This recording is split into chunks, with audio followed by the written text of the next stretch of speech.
దువ్వాడ శ్రీనివాస్ కుటుంబ కథా చిత్రం నానాటికి ముదిరి ఈరోజు రోడ్డున పడేటువంటి పరిస్థితికి అయితే వచ్చింది. నారీ నారీ నడుమ మురారి అన్నట్లుగా మధ్యలో దువ్వాడ శ్రీనివాస్ గారు ఒకవైపు తన భార్య, మరోవైపు తన ప్రియురాలతో ఇప్పుడు ఈ వివాదం కొత్త పుంతలు తొక్కుతున్నటువంటి నేపథ్యంలోనే అసలు దువ్వాడ శ్రీనివాస్ విషయం రోజురోజుకి ఎందుకు ముదురుతోంది, అసలు వీరిద్దరి జీవితంలోకి మరో మహిళ ఎందుకు ఎంట్రీ ఇచ్చింది అనే దాని గురించి మనం తెలుసుకునేటువంటి ప్రయత్నం చేద్దాం. ప్రస్తుతం మనతో పాటు ఉన్నారు ప్రముఖ రాజకీయ విశ్లేషకులు, ప్రముఖ సీనియర్ జర్నలిస్ట్ సిఎస్ రావు గారు. సార్తో మాట్లాడారు. Sir hi sir. హలో.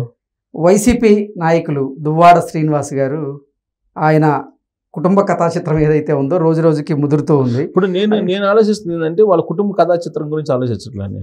అదేదో వాళ్ళ ప్రైవేట్ లైఫ్ సరే, ఆయన ఇష్టం వచ్చినట్టు ఆయన చేసుకున్నాడు, వాళ్ళ మిస్సెస్ ఆమె ఇష్టం వచ్చినట్టు ఆమె పోరాడుతుంది, అది సరే, అది చట్ట విరుద్ధం అనుకోవాలి. ఎందుకంటే విడాకులు తీసుకోకుండా ఆయన ఏదో చేశాడు అనేది ఆరోపణ కాదంటుంది ఆవిడ. ఆమె పేరు ఏదో ఉంది, భార్య పేరేమో వాణి, ఆమె పేరు మాధురి ఏదో ఉంది.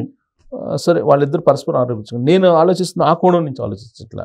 అసలు జగన్మోహన్ రెడ్డి పరిపాలన 2019 నుంచి 2024 వరకు తీసుకుంటే ఆ పరిపాలన ఏం జరిగింది అనేటువంటి కోణం నుంచి నేను ఆలోచిస్తున్నా. ఓకే, ఇప్పుడు రామాయణం అనగానే 3 ముక్కల్లో చెప్పమంటే ఏం చెప్తారంటే చాలా మంది కట్టా కొట్టా తెచ్చా అంటారు. అంటే ఏంటి కట్టా కొట్టా తెచ్చా అంటే? రామాయణంలో హనుమంతుడు వారధి కట్టాడు, రావణాసుని కొట్టాడు, చేతను తెచ్చాడు, 3 ముక్కలు అయిపోయింది రామాయణం. ఎట్లా చెప్తారు 3 ముక్కల్లో చెప్పమంటే? అలా జగన్మోహన్ రెడ్డి పరిపాలన 3 ముక్కల్లో చెప్పమంటే మనం ఆయన పరిపాలన చెప్పాలంటే డ్రగ్స్, తర్వాత రాసలీలలు, దందాలు, ఈ 3 నడిచినట్టుంది 3 ముక్కల్లో చెప్పాలంటే. ఇప్పుడు మొన్నటిదాకా మనం ఏమన్నాం ఆయన పరిపాలన గురించి? శ్వేతపత్రాలు ఏదో చంద్రబాబు నాయుడు విడుదల చేసి ఆధారాలు సహా ముందు బయట పెడితే మనం ఏమనుకున్నామంటే డ్రగ్స్ కుంభకోణం, భూములు కుంభకోణం, తర్వాత మైనింగ్ కుంభకోణం, తర్వాత లిక్కర్ కుంభకోణం, ఇవి మాత్రమే అందరికీ తెలుసు. అసలు తెలియంది ఏంటంటే చాలా ఉన్నాయి. రాసలీలల వ్యవహారం అంటే రసిక రాజ్యం. ఒకప్పుడు కాంగ్రెస్ పార్టీ ఏం చెప్పేదంటే ఇందిరమ్మ రాజ్యం అనేది, మమ్మల్ని గెలిపించని మేము ఇందిరమ్మ రాజ్యం తీసుకొస్తాం అనేవాళ్ళు. ఆ తర్వాత కాంగ్రెస్ పార్టీ నుంచి విడిపోయి వైఎస్ఆర్ కాంగ్రెస్ పార్టీని పెట్టుకున్న తర్వాత వీళ్ళేం చెప్పారంటే మేము రాజన్న రాజ్యం తీసుకొస్తాం అన్నారు. రాజన్న రాజ్యం తీసుకొస్తామని వెళ్ళినటువంటి వాళ్ళు రాజన్న రాజ్యం అంటే ఇదేనా? రసిక రాజ్యం లాగా కనపడుతుంది. ఇప్పుడు ఆ 5 సంవత్సరాలు రసిక రాజ్యంలో సామంతులు చేసేటువంటి కార్యక్రమాలు రాసలీలలో కనపడుతున్నాయి. ఇప్పుడు ఆయనేమో అప్పుడు పవన్ కళ్యాణ్ మీద చేసిన ప్రధాన ఆరోపణలు ఏంది? 4 పెళ్ళాలు. ఇదేనా మహిళలకు గౌరవించేది? మహిళలంటే గౌరవం లేదు పవన్ కళ్యాణ్కి అని చెప్పి ప్రతి వేదిక మీద అవకాశం ఉన్న ప్రతిసారి విమర్శించారు కదా జగన్మోహన్ రెడ్డి. మరి ఇప్పుడు జగన్మోహన్ రెడ్డి హయాంలో జరిగింది ఏంది? ఆయనేమో సంజన అంటాడు ఒక ఆయన, సంజన గంట అరగంట అంటాడు, అరగంట అంటాడు, సంజన అరగంట చాలు అని అంటాడు. ఆయనేమో ఇంకొక ఆయనేమో గంట చాలు అని చెప్పి ఆయన అంటాడు. ఎవరు? ఉత్తరాంధ్రలో ఉండేటువంటి మాజీ మంత్రి. ఇక్కడ మాజీ మంత్రి ఏమో సంజన అని ఆయన మాట్లాడతాడు. తర్వాత ఉంది నా సొగసు చూడు అని చెప్పి అయ్యన్న పాత్ర చెబుతుంటాడు.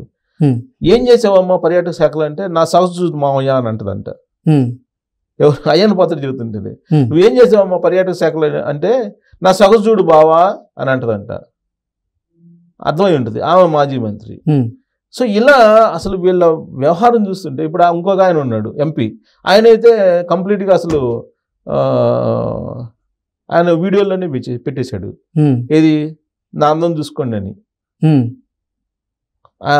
రాయలసీమ ఎంపీ, రాయలసీమలో ఉండే గోరంట్ల మాధవ్, ఆయన అయితే డైరెక్ట్గా వీడియోనే పెట్టేశాడు. ఇవన్నీ బయటకు వచ్చినటువంటి అంశాలు. బయటికి రానటువంటి అంశాలు ఏమున్నాయి అంటే ఇప్పుడు వస్తున్నాయి బయటకు రానటువంటి అంశాలు.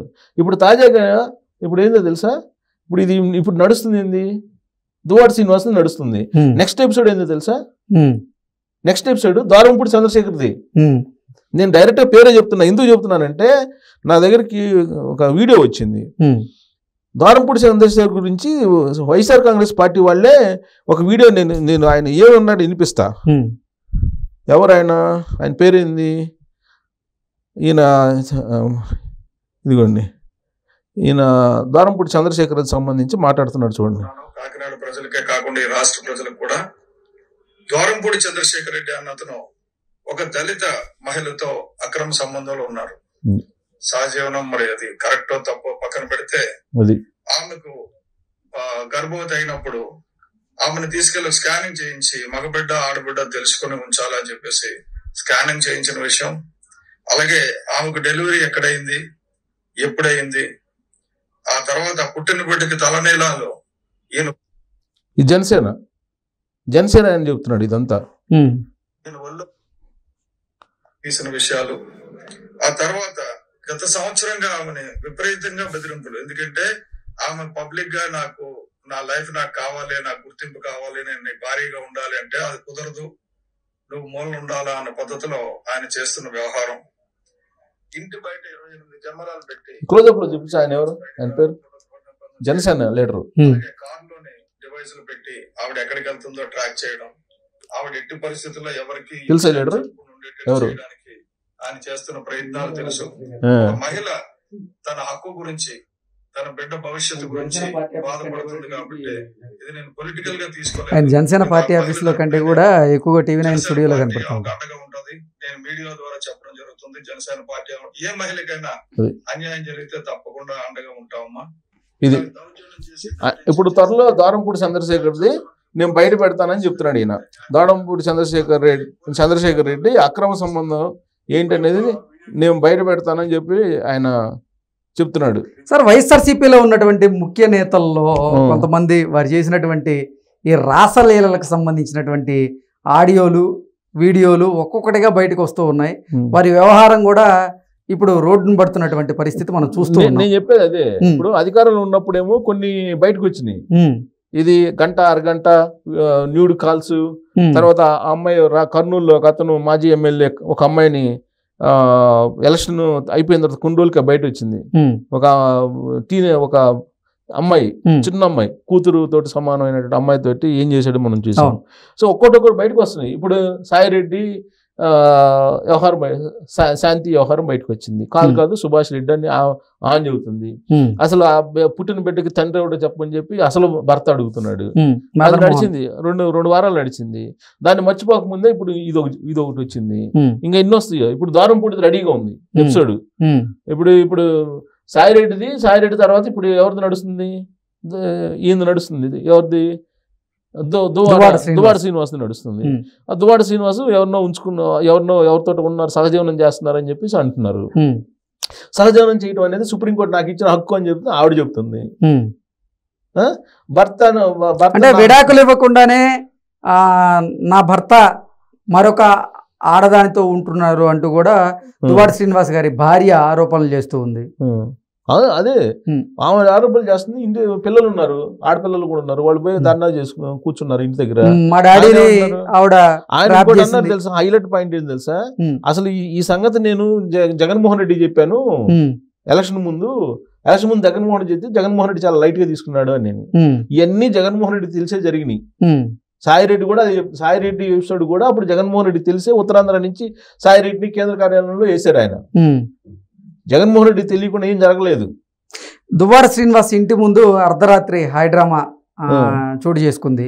ఆయన తన భార్య మీద అరిచేందుకు ముందుకు వెళ్ళడం, ఆమె మీద దాడి చేసేందుకు ప్రయత్నం చేశాడు అంటూ కూడా ఆవిడ ఆరోపణలు చేస్తూ ఉంది. దువ్వాడ శ్రీనివాస్ ఏమో అసలు నా భార్య నా తల్లిని సరిగా చూసుకోనియకుండా చేసింది, నా తమ్ముడితో సరైనటువంటి సంబంధాలు లేకుండా చేసింది, నాకు అసలు మనశ్శాంతి లేకుండా చేసింది, ఒక్కోసారి నాకు తిండే పెట్టేది కాదంటూ ఆయన ఆరోపణలు చేస్తారు. ఇవన్నీ పరస్పరం ఆరోపణలు చేసుకుంటున్నాను. నేను వాటి జోలికి వెళ్తలా, డెప్త్కి వెళ్తలా. ఇవన్నీ జగన్మోహన్ రెడ్డికి తెలిసే జరిగింది అని చెప్పి ఆవిడ చెబుతుంది కదా. అదే నేను అంటుంది. ఇప్పుడు జగన్మోహన్ రెడ్డి హయాంలో ఆయనది ఏం పాలన, ఆయన చెప్పేది ఏంది? విశ్వసనీయత, విలువలు అంటున్నాడు కదా. గత 4 రోజుల నుంచి విశ్వసనీయత, విలువల గురించి మాట్లాడుతున్నాడు. ఆయన పరిపాలన ఏం జరిగింది అనేది ఒక్కొక్కటి బయటకు వస్తున్నాయి. ఇప్పుడు ద్వారంపూడి చంద్రశేఖర్ రెడ్డి ఏం చెప్తున్నారు, జనసేన లీడరు, ఆయన ఏం చెప్తున్నాడు? ఒక దళిత మహిళని గర్భం చేశాడు, డెలివరీ కూడా చేయించాడు, ఇప్పుడేమో అది బయట పెడితే చంపేస్తామని చెప్పి బెదిరిస్తున్నాడు. అది ఆ అమ్మాయి కంప్లైంట్ చేసింది అంటున్నారు. అంటే రేపు ఎల్లుండో ద్వారంపూడి చంద్రశేఖర్ రెడ్డిది కూడా రాబోతుంది. ఇవన్నీ జగన్మోహన్ రెడ్డి తెలియకుండా నడిచినాయా? తెలియకుండా నడిచినాయా? అసలు జగన్మోహన్ రెడ్డి చెప్పామని చెబుతున్నారు కదా. ఆమె కూడా ఆమె దువ్వాడ శ్రీనివాస్ భార్య చెప్తుంది కదా, వాణి చెప్తుంది కదా.